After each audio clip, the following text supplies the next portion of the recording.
this video, we are going to learn about multi-dimensional poverty index.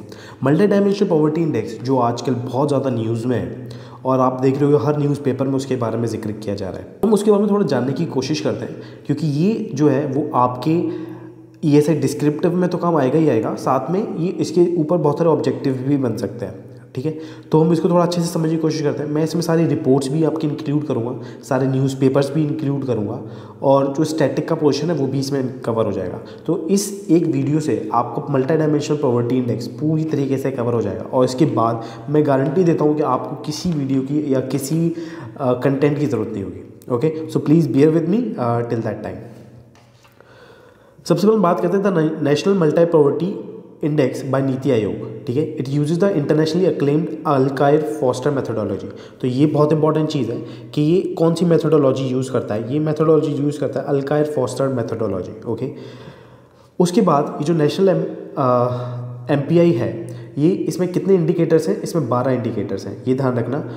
जबकि जो global MPI है उसमें कितने इंडिकेटर्स हैं? उसमें सिर्फ 10 इंडिकेटर्स हैं। 2 इंडिकेटर्स हमारे जो नेशनल MPI में उसमें ज़्यादा हैं, जिसमें आता है एक आपका मैटरनल हेल्थ का, तो आता है हमारे पास bank accounts. Okay, so this analysis attempts to study the decline in poverty rates and number of multi dimensional poor people. तो ये स्टडी किसके लिए? उन मल्टी डायमेंशनल पुअर पीपल को जानने के लिए। ठीक है, तो ये जो कुछ डाटा है ये हमें थोड़ा याद करने वाला है। वो डाटा ये है कि तो 2013-14 में जो मल्टी डायमेंशनली पॉवर्टी थी वो थी 29.17%। कितनी थी? 29.17%। वो हो गई 2013-14 से वो कितनी हो गई? वो हो गई 11.28%। तो ये बहुत इंपॉर्टेंट है, इसको थोड़ा याद कर लेना आप लोग कि 29.17 से वो जो मल्टी डायमेंशनल पॉवर्टी है वो 11.28% हो गई इन 2022-23। ठीक है, तो इसमें लमसम देखा गया कि 25 करोड़, आप इसको लमसम एक आइडिया याद करके रखो कि 25 करोड़ लोग इस पॉवर्टी से बाहर निकले हैं। ठीक है, स्टेट्स लेवल की अगर हम बात करें तो उत्तर प्रदेश ने टॉप किया हुआ है। ठीक है, उसने बोला है कि 5.94 करोड़ लोग उत्तर प्रदेश में पॉवर्टी से बाहर हो गए, और जबकि बिहार में कितने लोग पॉवर्टी से बाहर हो गए? 3.77 करोड़। एंड मध्य प्रदेश तीसरा स्थान है मध्य प्रदेश का, जिसमें से वो कहता है कि 2.3 करोड़ लोग पॉवर्टी से बाहर हो गए। ठीक है, 2030 का हमारा एजेंडा है सस्टेनेबल डेवलपमेंट गोल्स का, उसमें कितने डेवलपमेंट गोल्स हैं? 17 डेवलपमेंट गोल्स हैं। ठीक है, और उसका कोर प्रिंसिपल क्या है कि लीविंग नो वन बिहाइंड। सो SDG 1 जो सेल्फ डेवलपमेंट गोल है 1, वो क्या करता है? वो उसका एम ये है कि वो करना चाहता है एराडिकेट पॉवर्टी को एराडिकेट करना चाहता है। तो SDG का जो पर्टिकुलर टारगेट है 1.2, वो क्या है? पर्टिकुलर टारगेट 1.2 क्या है? वो बोलता है कि जो भी आदमी है, ठीक है, औरत है या बच्चे हैं, उनकी सबकी जितनी पॉवर्टी है हम उसको हाफ कर देंगे। कब तक? 2030 तक। ठीक है, SDG 1.2 का टारगेट क्या है कि जितने भी आदमी हैं, औरतें हैं या बच्चे हैं, उनकी सबकी पॉवर्टी हाफ कर देंगे। कब तक? 2030 तक। ओके, अब थोड़ा हम हिस्ट्री में थोड़ा जानने की कोशिश करते हैं कि बेसिकली स्टार्ट कहाँ से हुआ था। 1901 में क्या हुआ था? दादा भाई नौरोजी की एक किताब थी जिसको हम बोलते हैं poverty and un-British rule in India. ये बहुत इंपॉर्टेंट है, इसको याद रख लेना कि दादा भाई नौरोजी, अगर कुछ ऐसी भी क्वेश्चन पूछ सकता है कि दादा भाई नौरोजी की किताब का नाम क्या था, या फिर किताब का नाम दे देगा कि poverty and un-British rule in India, ये किस ऑथर की है। ठीक है, तो ये बहुत इंपॉर्टेंट है कि उनकी किताब थी, उसमें उन्होंने लिखा कि एक पर्टिकुलर एस्टिमेट है कि एक पर्टिकुलर अमाउंट है, इस अमाउंट से अगर कम आप कमाओगे तो आप पुअर कहलाओगे। उनका सिंपल सा ये बात थी, और इसी बात को दोहराया था किसने? उसी बात को दोहराया था नेशनल प्लानिंग कमेटी 1938 में और बॉम्बे प्लान 1944 में। ठीक है जी, उसके बाद क्या हुआ? उसके बाद 1971 में 2 लोग थे, एक तो दांडेकर और रथ। इन लोगों ने क्या किया? इन लोगों ने बताया कि आप ठीक कह रहे हो कि आपका एक पर्टिकुलर इनकम है, उससे कम है तो पुअर है, पर इसके अलावा जो उन्होंने बताया कि कंजम्पशन, कि अगर कंजम्पशन से आप बताओगे, मतलब कंजम्पशन इन द सेंस कि कैलोरी इनटेक क्या है, वो उन्होंने बताया था। अगर 2250 कैलोरी से अगर कोई आदमी कम रहता है तो वो पुअर कहलाएगा। ठीक है, तो ये दांडेकर और रथ ने बताया था 1971 में। उसी बात को बहुत अच्छे से जस्टिफाई किया था वाईके कमेटी 1979 ने, और लकड़ावाला कमेटी 1983 में, टेंडुलकर कमेटी 2009 ने, रंगाराजन कमेटी 2014 में। तो आप इन सब के नाम याद रख लेना कि ईयर्स याद रख लेना। क्या क्या? कि वाईके अल्लाह कमेटी 1979 की, उसके बाद लकड़ावाला कमेटी 1983 की, टेंडुलकर कमेटी 2009 में और रंगाराजन कमेटी 2014 में। ठीक है, उसके बाद हम आते हैं मल्टी डायमेंशनल पॉवर्टी इंडेक्स। उसके बाद आया मल्टी डायमेंशनल पॉवर्टी इंडेक्स। तो हम देख रहे थे जो यूएनडीपी है, यूनाइटेड नेशन डेवलपमेंट प्रोग्राम, वो क्या करता था, वो इन सब पे बेस नहीं था, ना ही कंजम्पशन पर, ना ही किसी अमाउंट पर वो बेस नहीं था। उसके पास 3 इंडिकेटर्स थे, वो क्या कहते हैं, हेल्थ, एजुकेशन और लिविंग स्टैंडर्ड्स, ठीक है। तो उसके पास 3 कैटेगरी थी और 10 इंडिकेटर्स थे, 10 इंडिकेटर्स थे उसमें, ठीक है। तो हमारे इंडिया में भी हमने क्या करा कि हमने उसी को कॉपी कर लिया कि जो उनकी इंडिकेटर्स थे 10 वो तो रहे प्लस दो हम लोगों ने अपने कर लिए। वो 2 में कौन कौन आ जाता है, एक आता है आपका मेंटल हेल्थ, ठीक है, और दूसरा आता है आपका बैंक अकाउंट्स। तो हमारे पास national multi dimensional poverty index में कितने इंडिकेटर्स हैं, 12 इंडिकेटर्स हैं, ठीक है। तो ये बात ध्यान रखिएगा कि हमारे नेशनल एमपीआई में कितने इंडिकेटर्स हैं, 12 इंडिकेटर्स हैं, ठीक है। तो हम इसको थोड़ा समझने की कोशिश करते हैं कि पहले ये आ गया था कि poverty in अनबिते Shool in India, ये कब की किताब है, 1901 की किताब है। तो दादा भाई नौरोजी ने अपनी किताब में ये लिखा था, ठीक है। तो उन्होंने क्या अमाउंट दिया था, उन्होंने बोला 16 से 35 रुपये पर कैपिटा पर ईयर, यानी कि जो आदमी 16 और 35 रुपये के बीच से भी कम, ठीक है, एक इंसान का एक साल में अगर कमाएगा तो वो क्या हो जाएगा, वो पुअर कहलाएगा, ठीक है। तो उनका क्या एस्टिमेट था, 16 से 35 रुपये पर कैपिटा पर ईयर, ठीक है। उसके बाद आता है study bye VM Dandekar on रथ। तो उन्होंने क्या बोला था, मैंने आपको बताया था 2250 calories per capita per day. जो आदमी 2250 calorie per capita per day से, ठीक है, इसकी क्या अमाउंट थी, अगर आपको मान लो कैलोरी अपनी इनटेक लेनी है, ठीक है, तो आपको कुछ पैसे खर्च करने पड़ेंगे। तो उन्होंने बोला कि गांव में यानी रूरल एरिया में वो अमाउंट कितनी है, वो है 15 रुपये per capita per month for rural house hold, और शहरों में उसी 2250 कैलोरी की क्या कीमत है, 22.5 रुपये पर कैपिटा पर मंथ, ठीक है।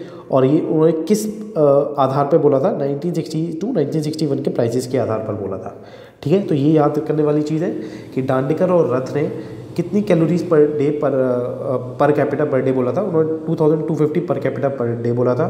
और गांव के लिए उनकी अमाउंट आई थी 15 रुपये और शहर के लिए उनकी अमाउंट आई थी 22.5 रुपीज़, ठीक है। अब हम थोड़ा मल्टी डायमेंशनल पॉवर्टी इंडेक्स को समझने की कोशिश करते हैं। ऐसा मैंने आपको बताया कि multi dimensional poverty index is based on which methodology, it is based on Alkire and Foster methodology. तो ये बहुत इंपॉर्टेंट है, क्या है कि it is based on Alkire and Foster methodology. उसके बाद हम आते हैं कि ग्लोबल एमपीआई में आपको पता है कितने इंडिकेटर है, 10 इंडिकेटर है, ठीक है, 10 इंडिकेटर है। और कितने एरियाज हैं, health, education and standard of living, ठीक है जी। उसके बाद हम आते हैं अपना, तो ये जो एमपीआई है, वो एमपीआई में भी आप कैसे बताओगे कि कोई आदमी पुअर है, वो है कि अगर आदमी मतलब 1/3 जितने भी इंडिकेटर्स हैं उसका अगर 1/3 हो, 1/3 से ज़्यादा में अगर वो डिप्राइव है तो वो क्या कहलाएगा, एमपीआई पुअर कहलाएगा। जैसे पॉवर्टी इंडेक्स में कितने इंडिकेटर्स हैं, 12 इंडिकेटर्स हैं, तो उसका 1/3 कितना हो जाएगा, 4 इंडिकेटर्स। तो अगर कोई भी व्यक्ति 4 इंडिकेटर से ज़्यादा में किसी में डिप्राइव है तो वो क्या कहलाएगा, एमपीआई पुअर कहलाएगा। तो उसको निकालने का तरीका क्या है, उसको समझ लेते हैं। उसको निकालते कैसे हैं, इसको निकालने के एक सिंपल सा मेथड है कि आप incidence of multi dimensional poverty को, ठीक है, incidence of multi dimensional poverty को इंटेंसिटी ऑफ पॉवर्टी से मल्टीप्लाई कर दो। Incidence of multi dimensional poverty मतलब कि कितने लोग आ रहे हैं भाई, कितने लोग हैं जिनको जो पॉवर्टी के नीचे आ रहे हैं और उनकी कितनी गरीबी है, ठीक है, उनकी कितनी गरीबी है उससे मल्टीप्लाई। जैसे कोई ज़्यादा गरीब है तो उसको हमने 100 नंबर दे दिए, जो कोई कम गरीब है उसको हमने 80 नंबर दे दिए। So it is the multiplication of incidence of multi dimensional poverty and the intensity of poverty, okay. MPI को हम और भी क्या बोलते हैं, इसको हम बोलते हैं हेड काउंट रेशियो। तो एमपीआई का दूसरा नाम क्या हो जाएगा, हेड काउंट रेशियो, ठीक है। तो इन इंडिकेटर्स को हम थोड़ा समझने की कोशिश करते हैं कि हेल्थ, सबसे पहले हमारे किस किस एरियाज़ क्या क्या है, health, education, standard of living, ये हमें याद रखना है, health, education, standard of living. हम तीनों का एक तिहाई यानी 1/3 कंट्रीब्यूशन है, हेल्थ का 1/3, एजुकेशन का 1/3, स्टैंडर्ड ऑफ लिविंग का 1/3, ठीक है। तो हेल्थ में हमारे पास क्या क्या इंडिकेटर्स हैं, हेल्थ में आता है न्यूट्रिशन, ठीक है, nutrition, child and adolescent mortality, maternal health, ठीक है। एजुकेशन में क्या क्या आता है, ईयर ऑफ स्कूलिंग और स्कूल अटेंडेंस। उसके बाद स्टैंडर्ड ऑफ लिविंग में क्या क्या आता है, cooking fuel, sanitation, drinking water, housing, electricity, assets और बैंक अकाउंट। ये जो मैटरनल हेल्थ है, ठीक है, मैटरनल हेल्थ है, और ये जो आपका बैंक अकाउंट है, अलग रंग से क्यों रिप्रेजेंट किए गए हैं, क्योंकि ये जो इंडिकेटर्स हैं ये यूएनडीपी के इंडिकेटर्स में नहीं है, ये इंडिया के इंडिकेटर्स में ही है, इंडिया के 12 इंडिकेटर्स में, ठीक है। हेल्थ वाले इंडिकेटर्स में थोड़ा एज वगैरह जो फैक्टर है ये भी बहुत इंपॉर्टेंट है, ये भी आपसे पूछा जा सकता है कि जब आप बोल रहे हो कि न्यूट्रिशन का वेट कितना है 1/6 और चाइल्ड एडोलेसेंट और मैटरनल हेल्थ का वेट कितना है 1/12 एजुकेशन में ईयर्स ऑफ स्कूल अटेंडेंस का क्या है 1/6 और बाकी ये जो स्टैंडर्ड ऑफ लिविंग के जितने भी इनका कितना है 1/21 ये याद रखना है, ठीक है। उसके बाद जैसे न्यूट्रिशन में जो चाइल्ड की एज है वो कब से कब तक 0 to 59 मंथ्स है, 0 to 59 मंथ्स है, ये याद रखना है।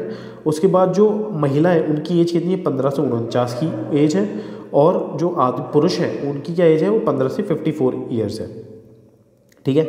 चाइल्ड एडोलेसेंट मॉर्टेलिटी की बात करते हैं। चाइल्ड एडोलेसेंट में कौन से बच्चे आ रहे हैं वो जो 18 साल से कम है, ठीक है। और मैटरनल हेल्थ की बात करूँगा तो वो who has given birth in the 5 years preceding the survey, मतलब जब सर्वे हो रहा है उससे 5 साल पहले अगर किसी ने बर्थ लिया है तो उनकी बात कर रहे हैं, ठीक है। तो ये तो आपको पता है कि ये जो हमारे पास डाटा जो मल्टी डायमेंशनल पॉवर्टी इंडेक्स का हमने डाटा लिया हुआ है वो कहाँ से आता है, वो आता है नेशनल फैमिली हेल्थ सर्वे NFHS से, ठीक है। तो NFHS 3 जो था वो कब डील करता है 2005 से 2006 तक डील करता था। NFHS 4 2015 से 16 तक डील किया है और NFHS 5 2019 से 21 का डील किया हुआ है, ठीक है जी। तो ये जो हेड काउंट रेशियो जो डिक्रीज़ हुए हैं बस ये हमें ये थोड़ा याद करने वाली चीज़ है कि 2005 से 2006 में तो हेड काउंट रेशियो कितना था 55.34, 2015-16 में हेड काउंट रेशियो कितना था 24.85, 2019 से 21 में हेड काउंट रेशियो कितना था 14.96, ठीक है।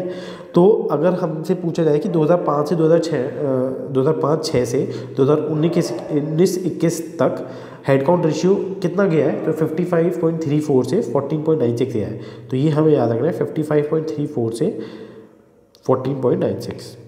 MPI demonstrates India's dedication to achieve target 1.2 of Sustainable Development Goal to reduce the proportion of men, women and children in all ages living in poverty in all its dimension at least by half in 2000 by 2000। ये तो मैंने आपको बता रखा है 2030 तक इन लोगों को क्या करना है टारगेट 1.2 ऑफ SDG के अकॉर्डिंग जितने भी बाल बच्चे हैं जितने भी वुमेन मैन है उनकी जो पॉवर्टी है वो हमें एटलीस्ट बाय हाफ तक करते रहिए, कब तक बाय 2030 तक, ठीक है। 2015-16 से 2019-21 में हम बताते हैं कि 13.5 करोड़ लोग कितने पॉवर्टी को त्याग दिया है, मतलब पॉवर्टी से चले गए हो, ठीक है। अब हम बात करते हैं कि जो फास्टेस्ट रिडक्शन है मल्टी डायमेंशनल पुअर लोगों का वो सबसे ज़्यादा देखा गया है उत्तर प्रदेश में 5 सालों की बात कर रहा हूँ, सबसे ज़्यादा देखा गया उत्तर प्रदेश में, फिर बिहार में और फिर मध्य प्रदेश में, फिर उड़ीसा में, फिर राजस्थान में, ठीक है। पर जो largest decline in the head count ratio है वो किस स्टेट में देखा गया है एज पर NFHS 4 वो देखा गया है आपका बिहार में, तो ये थोड़ा याद करने वाली बात है, ठीक है। NFHS 4 में जो सबसे ज़्यादा लार्जेस्ट डिक्लाइन था हेड काउंट रेशियो का वो कौन से स्टेट में था, वो बिहार में था, ठीक है। तो हम बात करते हैं कि ये जो 2013-14 और 2022-23 का ये इस पर जो सबसे ज़्यादा डिबेट चल रही है ना, जो आजकल जो आप देख रहे हो सारे न्यूज़पेपर में जो डिबेट चल रही है वो इसी टॉपिक पर चल रही है, ठीक है। इंटरपोलेशन एक्स्ट्रापोलेशन इस पर बात चल रही है। A better understanding of the impact of various initiatives launched during the previous decade in the poverty and deprivation can be obtained by comparing the estimates of poverty and deprivation in 2013-14 and 2022-23। तो ये बोल रहे हैं कि अगर poverty को अच्छे से समझना है तो हमें 2013-14 से लेकर 2022-23 तक का कंपैरिजन पता होना चाहिए, तो हम बता सकते हैं, ठीक है। बट हमारे पास क्या है कि हमारे पास जो NFHS सर्वे है वो 2015-16 का और जो हमारे पास 2021 तक का हमारे पास NFHS सर्वे है, ठीक है। तो अब हमें क्या करना पड़ेगा, तो 2013-14 का निकालने के लिए तो हम इंटरपोलेशन करेंगे। इंटरपोलेशन कब करते हैं, जब मान लो एक पॉइंट से दूसरे पॉइंट तक आपको सारे कोऑर्डिनेट्स पता है और बीच में से किसी आपको एक निकालना है, तो इसको हम कहेंगे इंटरपोलेशन। और एक्स्ट्रापोलेशन कब होगा, जब मान लो एक पॉइंट से दूसरे पॉइंट तक आपको पता है और तीसरे किसी बाहरी पॉइंट के बारे में आपकी जानकारी करनी है, तो उसके बारे में आप जानकारी कैसे निकाल पाओगे, this is through extrapolation, okay. तो ये इन्होंने किया कि 2013-14 की फिगर के लिए उन्होंने इंटरपोलेशन किया और 22-23 के लिए उन्होंने एक्स्ट्रापोलेशन किया, ठीक है जी। ये बात ध्यान रखने वाली है कि 2013-14 में जो हेड काउंट रेशियो था उसकी परसेंटेज कितनी 29.17 और 2022-23 में ये परसेंटेज कितनी आई 11.28, 29.17 टू 11.28%। तो ये बहुत इंपॉर्टेंट फिगर है, दोनों फिगर आपको याद रखें कि 2013-14 में कितनी है 29.17 और 2022-23 में कितनी है 11.28%, ठीक है। अब ये जो इंपॉर्टेंट पॉइंट है ये इसमें बोल रहे हैं कि however it is important to note that the reduction in poverty में differ as various factors and externalities can influence the pace and trajectory of the poverty alleviation efforts. The pace of reduction is generally faster when poverty levels are higher than when poverty levels are lower. The method used for extrapolation, ये थोड़ा गौर करने वाला। The method used for extrapolation based on the rate of decline rather than the percentage point decline takes care of this to an extent. Besides, since part of NFHS survey data were collected before the pandemic, the estimates presented in this paper may not fully reflect the impact of COVID on the economy or the implications of subsequent government interventions. तो ये बोल रहे हैं कि NFHS जो सर्वे हुआ था 5, वो कब हुआ था? वो कोविड से पहले का हुआ था, ठीक है, वो कोविड से पहले का हुआ था, बिफोर कोविड। तो उसकी वजह से क्या होगा कि ये जो एक्सट्रापोलेशन उन्होंने किया उसमें उस कोविड का इफेक्ट नहीं आएगा, ठीक है। और कोविड का इफेक्ट नहीं आया तो आप ये कैसे बोल सकते हो कि भैया इतनी गरीबी उस हिसाब से घटी है? ऑब्वियसली जब कोविड की वजह से बहुत लोग, बहुत स्कूल के बच्चे सही से एजुकेशन नहीं ले पाए, ठीक है। Government intervention to reduce multi dimensional poverty index, government ने क्या क्या अपने इनिशिएटिव लिए? तो उन्होंने पोषण अभियान और एनीमिया मुक्त भारत किया, ठीक है, तो बच्चों के न्यूट्रिशन के लिए। उसके बाद उन्होंने पब्लिक डिस्ट्रीब्यूशन सिस्टम किया कि भाई क्या कहते हैं, अंडर प्रधानमंत्री गरीब कल्याण योजना उन्होंने क्या किया, उन्होंने फूड डिस्ट्रीब्यूट किया। कितने लोगों को? 81.35 करोड़ लोगों को under national food security food भी डिस्ट्रीब्यूट किया। उसके बाद उन्होंने प्रधानमंत्री सुरक्षित मातृ अभियान से उन्होंने क्या किया, मैटरनल हेल्थ को इम्प्रूव किया। उज्ज्वला योजना से उन्होंने एलपीजी कनेक्शन दिए सबको। सौभाग्य से उन्होंने सबको इलेक्ट्रिसिटी प्रोवाइड करी, ठीक है। स्वच्छ भारत मिशन से और जल जीवन मिशन से उन्होंने सबको सैनिटेशन और पानी की फैसिलिटी प्रोवाइड करी। फिर प्रधानमंत्री जनधन योजना से उन्होंने सबको बैंक अकाउंट्स भी खुलवाए। प्रधानमंत्री आवास योजना से उन्होंने सबको घर भी दिए, ठीक है। ये सारे पॉइंट्स आप लिख सकते हो जब आप डिस्क्रिप्टिव में प्रिपेयर करो। तो अब आते हैं कंक्लूजन पे। इस रिपोर्ट का कंक्लूजन क्या है? उन्होंने बोला कि ये जो आपकी जो पॉवर्टी लेवल है वो कितनी गिरी है? मोर देन 50% से कितनी तक आ गई? 11.28% आ गई है। तो ये बहुत बड़ा नंबर उन्होंने दिया हुआ है कि 50% से गिर के जो यह हमारी जो पॉवर्टी लेवल है 11.28% पे आ गई है, ठीक है जी। और ये आगे बोल रहे हैं कि 2024 में ये सिंगल डिजिट हो जाएगी, ठीक है। About 24.82 crore people escaping multi dimensional poverty with the fall in head count ratio by 17.89%। बोल रहे हैं कि 25 करोड़ करीब लोग पॉवर्टी से निकले। ये बहुत बड़ा अमाउंट, मतलब फिगर बोल रहे हैं। इसी वजह से बहुत ज़्यादा सवाल भी खड़े हो रहे हैं, ठीक है। और यही जो इनका विजन क्या है कि मतलब जो 2024 तक ये जो मल्टी डायमेंशनल पॉवर्टी इंडेक्स है वो एक में आ जाए। जैसे अभी आ रहा है 11.28, तो ये एक सिंगल डिजिट में आ जाए 9, 8 ऐसे करके। तो यही इनके डेवलप्ड नेशन यानी विकसित भारत @2047 का मिशन है। ये आर्टिकल अभी पब्लिश हुआ था द हिंदू न्यूज़पेपर में। उन्होंने बोला over 24.8 crore people moved out of poverty in India 9 years. 9 साल में 25 करोड़ लोग पॉवर्टी से बाहर आ गए, ठीक है। तो इन्होंने भी मल्टी डायमेंशनल पॉवर्टी के कितने एरियाज बताए हुए? Health, education, standard of living, ठीक है जी। 25 करोड़ पीपल बाहर आ गए उन्होंने बताया। विद उत्तर प्रदेश, बिहार, मध्य प्रदेश, ये तीनों की रैंकिंग आपको याद रखिए। पहले पे उत्तर प्रदेश है, दूसरे पे बिहार है, तीसरे पे एमपी है, ठीक है जी। ये आपको याद रखनी है। उसके बाद अकॉर्डिंग टू द नीति डिस्कशन में multi dimensional poverty in India decline from 29.17 2013-14 में 29.17 थी, उसके बाद जाके 11.28 हो गई 2022-23 में। बहुत इंपॉर्टेंट फिगर्स है, इनको याद रखना कि 29.17% थी 2013-14 में, अब जाके 2022-23 में 11.28% हो गई है। With about 25 crore people moving out of this bracket, ठीक है। तो उन्होंने हमारे पास कितने इंडिकेटर्स हैं? 12 इंडिकेटर्स हैं, यही बताया हुआ है इसमें भी। तो ये कौन सी मेथोडोलॉजी यूज़ करती है? वो अल्काई फॉस्टर मेथोडोलॉजी यूज़ करती है, ये भी मैंने बता दिया आपको। और एमपीए में कितने 12 इंडिकेटर्स हैं। उत्तर प्रदेश ने टॉप किया with 5.94 crore people coming out of the poverty. Bihar second number पे है और मध्य प्रदेश तीसरे नंबर पे है, ठीक है। फिर ये बोल रहे हैं कि government has a goal to bring down multi dimensional poverty to below 1%, ठीक है। उनका ये है कि 1% से भी कम करना है भाई। तो ये नीति आयोग के सीईओ है BVR सुब्रमण्यम साहब है, नीति आयोग के सीईओ। इनका नाम भी याद आपको रखना है कि BVR सुब्रमण्यम साहब है। The paper set that India is all set to reach in single digit poverty level during 2024। तो 2024 तक सिंगल डिजिट पे आ जाएगी, ठीक है। और ये SDG 1.2 का गोल क्या है? मल्टी डायमेंशनल पॉवर्टी को जितने भी मैन, वुमेन और चिल्ड्रन है उसको एटलीस्ट हाफ कर देना बाय 2030, ठीक है।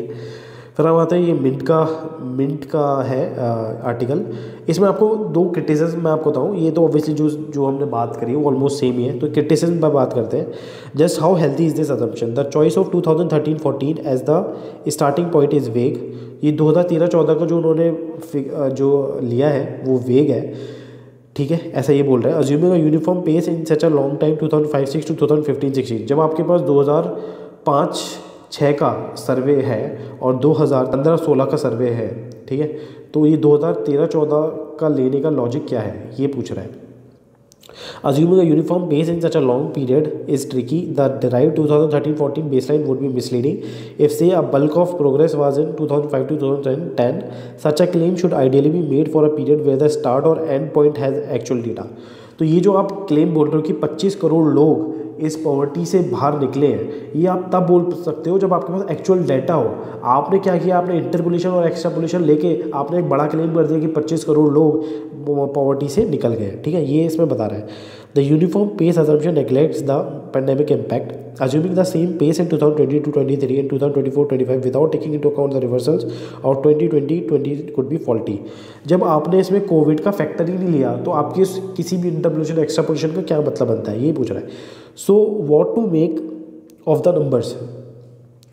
The choice definition weightage indicators in any index can be debated, yet such indices are useful as they offer a combined view of several indicators, but it shouldn't distract us from the long-awaited monetary poverty data, nor should it be confused with poverty itself, as several political leaders have done since July 2023. The NFHS recorded progress is evident and India is moving its goal. Data interpolation and extrapolation to fit a government's tenure could be seen as a selective math. तो क्या बोल रहे हैं कि जो interpolation extrapolation आपने किया उसको उन्होंने बोल दिया क्या, सिलेक्टिव मैथ। तो ये भी इंपॉर्टेंट चीज़ है कि इसको सिलेक्टिव मैथ बोला गया है एक आर्टिकल में। उसके बाद हम आते हैं सेकंड हमारा जो आर्टिकल है, ये नो दिया अजीत रानाडे ने, एक तो थोड़ी समझने की कोशिश करते हैं। इन्होंने बोला कि it is a technical paper that examines our poverty trend over the past 2 decades. It estimate that nearly 25 crore लोग पॉवर्टी से बाहर निकले इन लास्ट 9 साल में, ठीक है, ये भी हम बता रहे हैं। The estimation does by interpolating poverty numbers for 2013-14 and 2023-20 based on the data extracted from national family health survey 345, ठीक है जी। तो ये तो मैंने आपको बता रहा है कि NFHS 345 से इन्होंने सब डाटा लिए और उसको इंटरपोलेट एक्सट्रापोलेट किया हुआ है। It means poverty as measured not only by lack of income as conventionally understood but also along other dimensions of deprivation, ठीक है। तो इनकम क्राइटेरिया ना होकर अदर डायमेंशन है, वो क्या क्या है, एजुकेशन, हेल्थ और स्टैंडर्ड ऑफ लिविंग।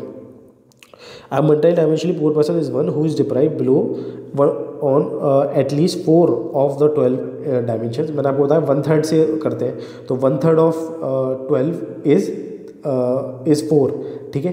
तो जो अगर 4 या 4 से ज़्यादा इंडिकेटर्स में डिप्राइव है उसको हम MPI पुअर बोल देंगे, ठीक है। तो ये हमें नंबर से याद करें, 29.17% था 2013-14 में, ये गिर के 11.28% हो गया 2022-23 में। ये आप अपना बर्थडे भूल जाना, पर 29.17% और 11.28% मत भूलना, ठीक है। Is it credible, didn't Covid interrupt the education of more than 200 million children? यही बात बोल रहा है, देखिए कि क्या कोविड ने 200 मिलियन बच्चों पर प्रभाव नहीं डाला था, उसको कौन अकोमोडेट करेगा? क्या गवर्नमेंट ने फ्री फूड सप्लाई नहीं किया था उन 5 सालों में? करा था, ठीक है। और क्या गवर्नमेंट सब्सिडी नहीं दे रही गैस सिलेंडर, हाउसिंग और अदर एमिनिटीज़ पे? Is India not slipping into hunger and nutritional ranking? तो ये बहुत अच्छे अच्छे क्वेश्चन पूछ रहा है, ठीक है। ये बहुत आपके क्रिटिसिज्म में भी आ सकते हैं जब आप उसको क्रिटिकली एनालाइज करें। The mood question is how long welfare support can continue? ये पूछ रहा है कि ये जो वेलफेयर स्कीम्स आपने दे रखी हैं ये कब तक हम लोग करेंगे और क्या ये सस्टेनेबल है? लॉन्ग टर्म में सस्टेनेबल नहीं है। ऑब्वियसली शॉर्ट टर्म में आपका एक सॉल्यूशन आपने दे दिया कि हाँ चलो ठीक है, इसमें सब्सिडी दे देते हैं, इस वक्त उनको फूड डिस्ट्रीब्यूट कर दें, फ्री फूड डिस्ट्रीब्यूट कर देते हैं, ठीक है। तो ये चीज़ लॉन्ग टर्म में आप नहीं कर सकते, शॉर्ट टर्म में आप ठीक है कर रहे हो, ठीक है। उसके बाद उन्होंने एक फेमस बुक के बारे में जिक्र किया, वो है नोबल लॉरिएट के द्वारा लिखी गई, एंगस डीटन नाम था उनका, ठीक है। पब्लिश 2005 में। उस बुक का नाम क्या, the great Indian poverty debate. वही पॉवर्टी डिबेट के ऊपर है कि आखिर में कैसे पॉवर्टी को मेजर किया जाए, whether it is the income criteria, consumption criteria और the multi dimensional poverty index which has been adopted by the UNDP and even now the India has adopted, okay. अब आप ये देखो कि जो वर्ल्ड बैंक है और इंटरनेशनल मॉनेटरी फंड है, ठीक है, इनकी जो पॉवर्टी मेजर्स हैं उस तक में 10% का फ़र्क आ जाता है। इतना 10% का फ़र्क कैसे आ जाएगा? ठीक है। तो इसका मतलब कुछ ना कुछ वेग चीज़ है, there has to be a standard criteria of measuring the poverty throughout, ठीक है। ये एक और आपके पास आर्टिकल है, ये भी मिनट में छपा था, ठीक है। इसमें ये पढ़ने को, जो multi count index clearly captures a broader snapshot of how our have not lived then, say the World Bank's global poverty line mark by which anyone living on less than $2.15 daily counts as poor। तो world bank का क्या criteria है? World bank का criteria है कि अगर $2.15 से अगर आप कम कमा रहे होगे तो आप पुअर कहलाओगे। पर ये एक्चुअल में हमारे इंडिया में कितना हो जाएगा? 180 रुपये हो जाएगा। It barely seems too low to reveal Indian indigence, yet a sharp cut off a single count can offer clarity on the basic aspect of subsistence. According to World Bank data, India's poverty ratio fell from 19% in 2015 से 11.9% 2020। Even World Bank ने बोला कि 19% से 11.9% आपकी poverty आ गई है 2015 से 2021 में, ठीक है। तो कहाँ से? 19 से हमारे पास कितनी आ गई है? 11.9% फ्रॉम 2015 टू 21। ये आपको याद रखना है, ठीक है। तो I hope I have covered all the topics in a very good manner, ठीक है। और इसको मैंने बहुत अच्छे से समझाने की कोशिश करी है, मैंने अपनी बेस्ट कैपेबिलिटी समझाने की कोशिश करी है आप लोगों को। तो एक एक छोटी छोटी चीज़ में मैंने इसमें फोकस किया, इवन पूरी रिपोर्ट्स मैंने उठा के इसमें बहुत क्रिटिकली एनालाइज किया है, ताकि आपको बहुत कम समय में बहुत अच्छे से आपको हर चीज़ बता सकूँ। तो अगर आपको वीडियो अच्छी लगी और आप चाहते हैं मैं ऐसा कंटेंट लेकर आता रहूँ, तो प्लीज़ इस वीडियो को लाइक करिए, सब्सक्राइब करिए और इसको शेयर भी करिए अपने दोस्तों के साथ। तो ये मुझे बहुत मोटिवेट करेगा। Thank you so much.